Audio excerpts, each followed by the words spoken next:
guys. This is Marcus Preciado once again with the RockSports Report. Thank you for joining us. Today we're here with our good friend once again, Mr. Darrell Stuckey. Darrell, how you doing, my friend? Good. How are you? I'm doing great, man. Appreciate you having me. My pleasure as always. Well, let's get right into it. Last we left off, your wife was pregnant, and you guys were anxiously anticipating the birth of your child. Why don't you bring us up to date on what's going on? Man, it was a whirlwind of activities in there. I mean, it was awesome. The anticipation of him coming, and then he came 11 days early. Before we move forward, what is your son's name? His name is Jaden James Stuckey. Give us the stats. Give us the stats. He was 7'11", 20 inches long. He was born at 4:26 p.m. and he was 2:13:13. So it was National Breakup Day. Any oh no, that's the I don't know if that's good or bad, but let's give us the real stats. What do you think his 40 is and his vertical? Shoot, right now he's I think he's slobbering a slow 5 minute. Okay, all right, he'll get there. He'll get there. Huh? He'll get there as fast as I walk him probably. So he probably run a good 5 under 5, under 5 flat. So if I can run with him in my arms. Now I know that you are also an artist. Yeah. And tell us a little bit about your room, or Jaden's room, and how you went about preparing it. Man, we let's say during the Super Bowl, it was Arts and Crafts Day. So we started at about, I want to say 8 o'clock that morning or something like that, and we painted shadow boxes. After shadow boxes, we created a canvas from scratch that has a cross in the middle, and we painted it red. The canvas was navy blue, and the words are all in white. And we painted a whole bunch of words like live, love, imagination, believe, all the different words around the cross on the canvas. And then we actually created a shadow box that has footballs, baseballs, basketballs, and football, or I already said footballs, inside of it. That was pretty awesome. It weighed about 5 pounds, so I was nervous to hang it up above his dresser. How's Lacey, your wife? How's she feeling with Jaden around? And share with us a little bit insight of how the world of Lacey right now. It's amazing to watch your wife be a mother, especially for the first time, because you don't know what to expect. You don't know how they're going to react. But to see them go through just the vigorous activities of giving birth to a child, to see the mental toughness that a woman has, and just the determination to bring life into the world, and the joy they get from seeing that baby come out, and the accomplishment, and you're in awe of God at that moment. Yeah. And she's been tough throughout it. I mean, she's been a trooper. She's keeps him on his schedule. She keeps him fed, and he's eating like a monster. So he's growing rapidly. But she's doing an amazing job as a mother. It's pretty amazing. Now, have you guys decided or figured out if you guys want to have more? Undecided? Is there a plan, or you're not discussing it? What's that look like for the Stuckeys? We've discussed it before, and at first we're like, oh, we just want to have an even number. I think we set our hearts on the goal is 4. But we want to see how the second pregnancy goes first. Yeah. That's what they tell us. Yeah. You should wait and see how the second pregnancy goes, and then you make your number from there. But our goal is 4, so we'll see. We're pretty excited about it. My wife grew up with only one brother, so it was just 2 of them in the family. I grew up with 3 biologically, and then 3 adopted, and then 2 or step or whatever. So I was a pretty chaotic household. Yeah. It's always fun, and she wants a little bit of chaos. She doesn't want everything to be so structured, which is different for her because she's a pretty organized person. Yeah, yeah. Okay, I'm going to give you a tough question. We haven't discussed it yet, but give me a lesson or 2 that you've learned in the last couple months of being a father. Patience. I thought I was a very patient person. I think from a father's perspective, it gets tough because my only role is to change his diaper. Yeah, yeah. He doesn't want me at all most of the time. Yeah. If he just wants to be up and be held, he'll go to me all day, every day. If he hasn't seen me all day, he'll go to me every time. But when it comes to like just love and compassion and where he's comfortable, he is with his mother. Yeah. And but patience of not being in control of your life all the time anymore, or everything's not so convenient anymore. So I think in the middle of the night when you wake up from a screaming baby within 5 feet of you, and you don't know why he's screaming. He just ate an hour ago, and he's just welling at the top of his lungs. It could be just because he wants to be held. Yeah. Most of the time it's because he's trying to pass a bowel movement. And he can't, and it's a tough I know the one. feeling. It's hard for me sometimes too. Yeah. So he's just grunting and getting after it. Yeah.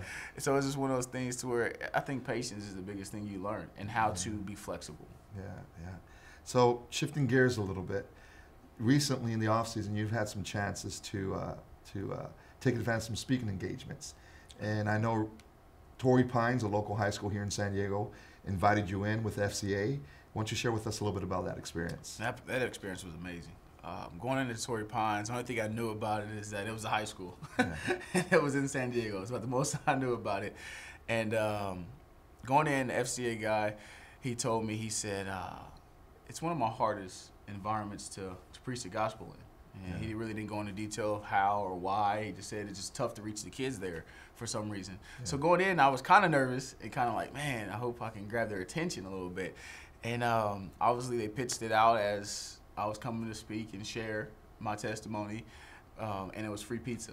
So it was expected. A couple so which one do you kids. think they wanted more? To hear from you or the free pizza? I think I was a second tier in that one. I think That's they came for the free pizza. Sure. For some reason, no matter what status you are or what social class you are, free pizza is always good in anybody's. Free pizza is a very powerful tool. It doesn't matter if you're an adult or a kid. That's how I got my wife to marry me.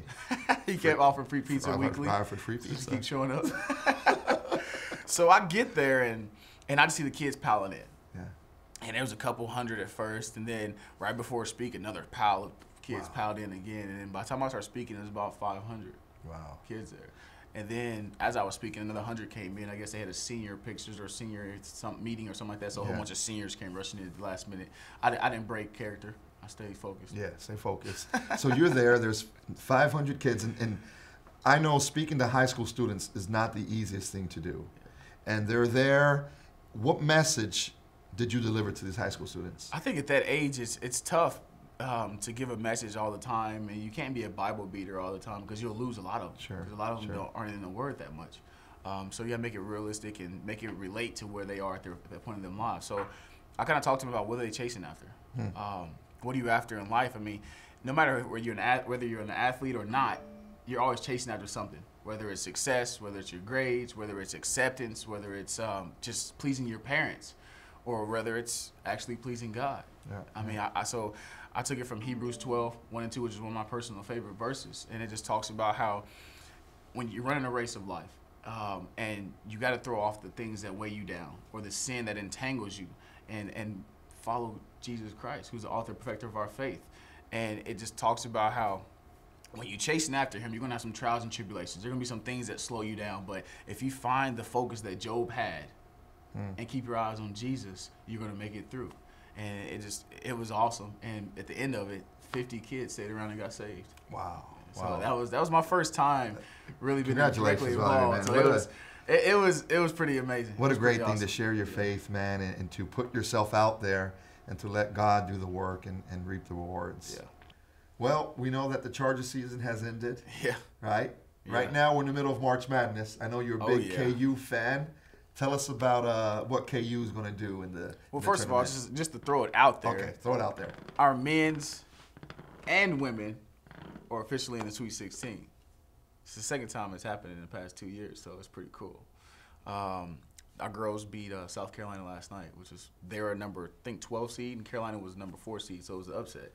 So it's pretty cool. Wait, your girls played North Carolina? South Carolina. South Carolina, okay, because I know the guys played North Carolina. Yeah, they played North Carolina. My team and handled them. Yeah, and they hit the Kansas Hills on the way to the airport. How excited? Yeah, they did. Yeah, you didn't have to put it in my face like that, but yeah.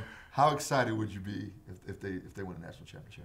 I would be pretty excited. I'll be probably trying to talk my wife into going back. So would you try to go to the game? Actually, nah. Actually, where is it? It's in New Orleans this year, right? I think so. Yeah, we won't be going to New Orleans. Not with Jaden nowhere near. Yeah. I think it'd be pretty exciting because I'm actually going to be in Lawrence probably the week after the national championship for the spring game. Okay, well, good. Speaking of the off season, what kind of activities are you doing, man? What is your off season? Give us a taste of your off season. Besides working out and a little bit of rehab. You work out how many times a week? About 3 to 4. Okay. I lift about 3 and then condition those 3 days, and then that 4th day is usually position movements. So it's going pretty good.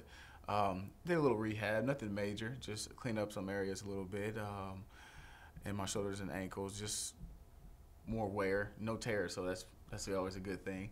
But lifting weights has been awesome. Running's been awesome. But mainly, my biggest activity is diaper duty.